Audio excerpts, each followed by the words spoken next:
Hi guys, ഇന്നത്തെ ദിവസത്തേക്ക് എല്ലാവർക്കും സ്വാഗതം. ഇന്നത്തെ സ്പെഷ്യൽ റെസിപ്പി എന്താ പറഞ്ഞാല് മുതിര മുളപ്പിച്ച കറി. ഇന്നലെ വെള്ളത്തിട്ട് വെച്ചിട്ടുണ്ടായി. അപ്പൊ ഇന്നത് തുണിയിൽ കെട്ടി വെച്ചിട്ടുണ്ട്. അപ്പൊ ഇപ്പൊ അത് മുള വന്നിട്ടുണ്ട്. അപ്പൊ നമുക്കതൊന്ന് കറി വെക്കാം. നല്ല ടേസ്റ്റ് ആയിട്ട് ഒരു കറി വെക്കാം. എന്റെ സ്റ്റൈലിലാട്ടോ. ഓരോരുത്തരും ഓരോരുത്തരം കറി വെക്കും. അതിപ്പോ ഓരോരാള് ഇങ്ങനെയല്ല അങ്ങനെയെല്ലാം പറയും. പക്ഷെ നമ്മള് ഓരോരോ ചെയ്യണതല്ലേ പറയാൻ പറ്റുള്ളൂ. ഞാൻ ചെയ്യണേ എന്റെ സ്റ്റൈലത്തെ കറിയാണ് ഞാൻ കാണിക്കാൻ പോകുന്നത്. ഞാൻ എങ്ങനെയാ ഉണ്ടാക്കണേന്ന്. അപ്പൊ അമ്മന്റെ സ്റ്റൈൽ എങ്ങനെയാ നമുക്കൊന്ന് നോക്കാം. എല്ലാവരും ഓരോ പറയും, എന്ത് പറഞ്ഞാലും അങ്ങനെയല്ലായിരുന്നു ഇങ്ങനെ ചെയ്യണം എന്നൊക്കെ പറയുക. അപ്പോൾ ശരി, അവർക്ക് പറയട്ടെ, അത് കുഴപ്പമില്ല. അവർക്ക് പറഞ്ഞ് നമുക്ക് അറിയാൻ വേണ്ടിയിട്ടേ പറയണേ. പക്ഷെ എനിക്ക് ഞാനെങ്ങനെ ചെയ്യണം നിങ്ങൾക്ക് അറിയണമല്ലോ. അപ്പൊ ഞാൻ എന്റെ സ്റ്റൈലിൽ ഞാൻ നിങ്ങൾക്ക് കാണിക്കുന്നത്. അപ്പൊ വീട്ടിലോട്ട് പോകാം. റൈസ് മുതിരനെ കഴുകിയിട്ട് കെട്ടി വെച്ചിട്ടായി തുണിയില് കണ്ട. ഇതിനെ നമുക്ക് നല്ലൊരു ചാറ് വയ്ക്കാം. ഒരു വേറെ പാത്രത്തിൽ ഞാൻ വെക്കാം. ഇതൊരു അത് ലേശം നേരം വെള്ളത്തിട്ടിട്ട് അങ്ങനെ ഇങ്ങനെ തുണിയിൽ ഇങ്ങനെ കെട്ടി വെച്ചാൽ ഇന്നലെ ആക്കിയത് ഇങ്ങനെ കെട്ടി വെച്ചാൽ ഇങ്ങനെ അത് ഇനി ഒരു കുറച്ച് ഓട്ടോട്ട തുണിയാണെങ്കിൽ കുറച്ച് ഗ്യാപ്പിന് അതിൻ്റെ ഉള്ളിൽ കൂടെ മുളകില്ല. ഇതിപ്പോൾ അത്രയ്ക്ക് ഇതില്ലല്ലേ, അതുകൊണ്ട്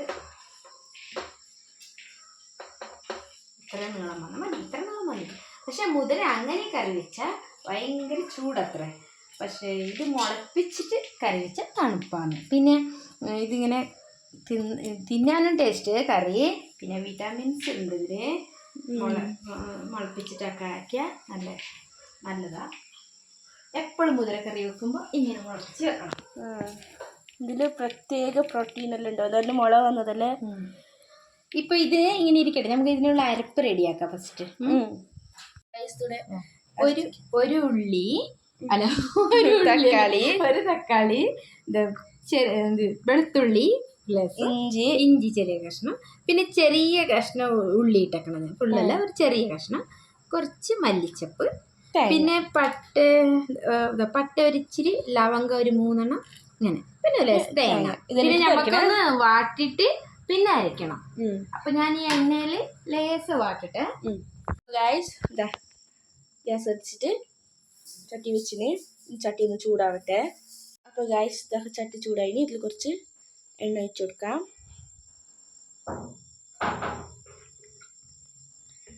ഇനി എണ്ണ ഒന്ന് ചൂടാവട്ടെ.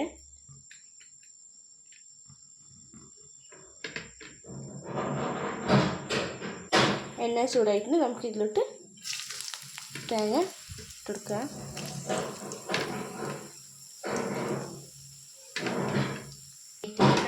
തേങ്ങ ഇട്ടു. തേങ്ങ നല്ല ഒന്ന് ചൂടാക്കിയ ഇനി ഇതെല്ലാം തക്കാളി ഇതെല്ലാം ചെറുങ്ങനെ വാടിയ ഇതെല്ലാം ഒന്ന് ഒന്നിച്ചിട്ട് കൊടുക്കാം. പട്ടേന്ന് എല്ലാം ഇട്ടു എല്ലാം ഒന്ന് ചെറുതായിട്ട് വാട്ടിയിട്ട് നമുക്ക് അരച്ചെടുക്കാം. ഇതെല്ലാം ഒന്ന് ഇനി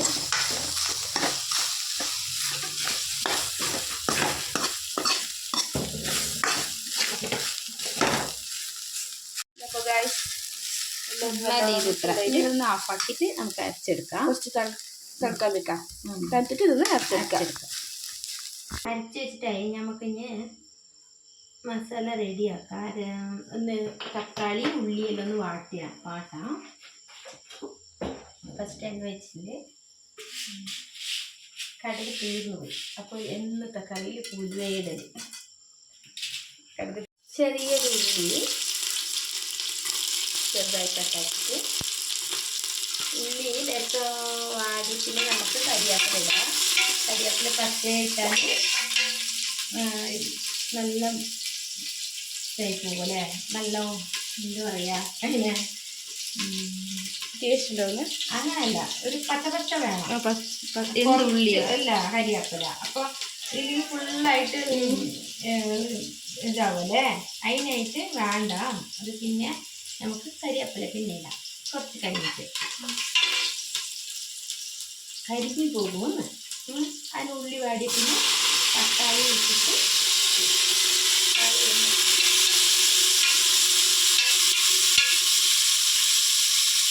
ഇപ്പോൾ കരിയാപ്പില ഇടാം.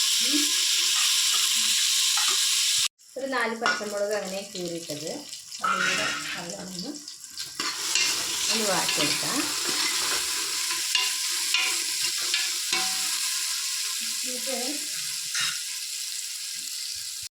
ഇതിന് ഒരു 1/2 ടീസ്പൂൺ മഞ്ഞൾപ്പൊടി ഇടാം.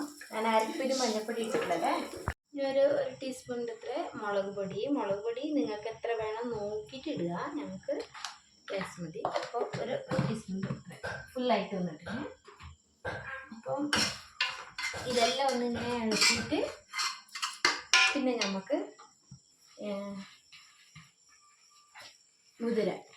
മുതിരനെയും കൂടി ഒന്ന് നല്ലോണം വാട്ടിയെടുക്കാം.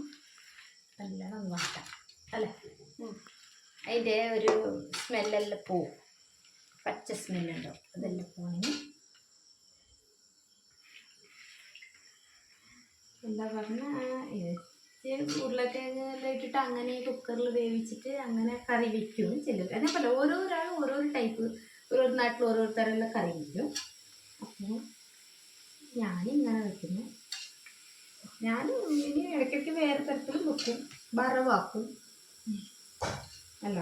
അപ്പോൾ നിന്നെയൊന്ന് വെച്ച് നോക്കാം. എന്നിട്ട് നല്ല മുദ്ദയിലാക്കിയിട്ടുണ്ടെങ്കിലല്ലേ ഇതിൻ്റെ ചാറ് സൂപ്പറായിട്ടുണ്ടാവും. മുദ്ദയാക്കണം അയ്യോ വേണ്ടമ്മ എന്താ ഇവിടെ ഞാൻ I don't like to take. നല്ല ഉണ്ടാവും ഇതിൻ്റെ ചാറുണ്ടല്ലേ, ചാറിന്.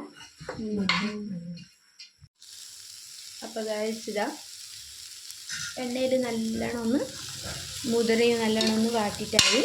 ഇനി നമുക്ക് അരച്ച് വെച്ച അരപ്പൊന്ന് ഇതിലോട്ട് ചേർക്കാം.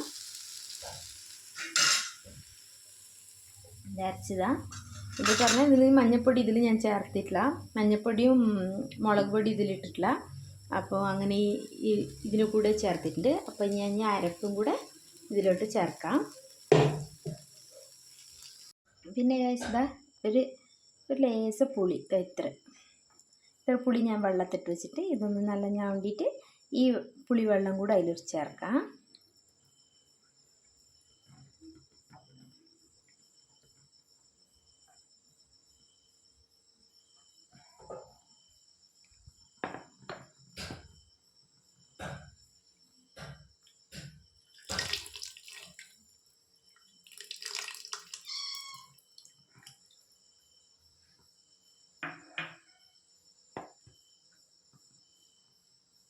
അരപ്പ് കൂട്ടുമ്പോൾ തന്നെ ആവശ്യത്തിനുള്ള വെള്ളം ചേർക്കണം അരപ്പിന്. ഇതാ ഞാനിപ്പോൾ ഇതിങ്ങനെ ചേർത്തിട്ടുണ്ട്. അരപ്പ് കൂട്ടുമ്പോൾ അരപ്പിന് എത്ര വെള്ളം വേണോ അത് നോക്കി ചേർത്തി. ഇനി പിന്നെ അതിന് ഉപ്പിടാം. നമുക്ക് എത്ര ഉപ്പ് വേണം ഉപ്പ് നോക്കിയിട്ട് ഇടണം.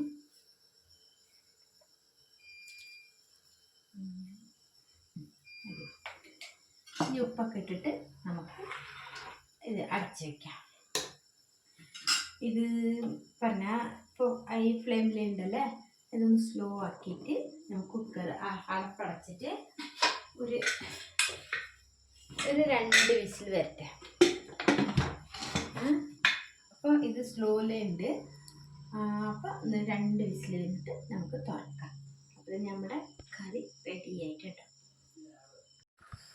അങ്ങനെ ഗൈസ് ഇപ്പോൾ 2 വിസിൽ ആയി. അപ്പോൾ നമുക്ക് നോക്കാം. എന്താ നല്ല മുതിരക്കറി റെഡി ആയിട്ടുണ്ട്. അങ്ങനെ ഞങ്ങളുടെ നല്ല മുതിരക്കറി റെഡി ആയിട്ടുണ്ട്. ഇനി ഇത് നല്ല ചൂടോടെ ചോറിനും കഴിക്കാം, നല്ല മുദ്ദയാക്കിയും കഴിക്കാം. ഉപ്പൊക്കെ ഉണ്ട് നോക്കട്ടെ. നല്ല സൂപ്പറായിട്ടുണ്ട്. നല്ല ഉപ്പെല്ലാം കറക്റ്റായിട്ടുണ്ട്, എരിവെല്ലാം കറക്റ്റായിട്ട് നല്ല ടേസ്റ്റും ആയിട്ടുണ്ട്. അപ്പോൾ ഗൈസ് ഞങ്ങളിന്ന് മുതിരക്കറിയെല്ലാം വെച്ചു, ചോറെല്ലാം വെച്ചു, നല്ല ടേസ്റ്റ് ആയിട്ടുണ്ടായി. അപ്പോൾ നിങ്ങളൊന്ന് ഇതേപോലെ ഒന്ന് ട്രൈ ആക്കി നോക്കണം. ട്രൈ ആക്കി നോക്കിയിട്ട് എങ്ങനെ ഉണ്ടായിരുന്നല്ലോ പറയണം, കമൻറ്റ് ചെയ്യണം അല്ലേ. അപ്പോൾ ഇങ്ങനത്തെ വീഡിയോ ഇതേ ഉള്ളൂ. ഈ വീഡിയോ ഇഷ്ടപ്പെട്ട ലൈക്ക് ചെയ്യുക, ഷെയർ ചെയ്യുക, കമൻറ്റ് ചെയ്യണം. പിന്നെ ആദ്യമായിട്ട് കാണുന്നവരാണെങ്കിൽ ഒന്ന് സബ്സ്ക്രൈബ് ചെയ്യണം, നമുക്ക് സപ്പോർട്ട് ചെയ്യണം അല്ലേ. അപ്പോൾ എല്ലാവർക്കും ബൈ. നാളത്തെ വീഡിയോയിൽ വീണ്ടും കാണാം.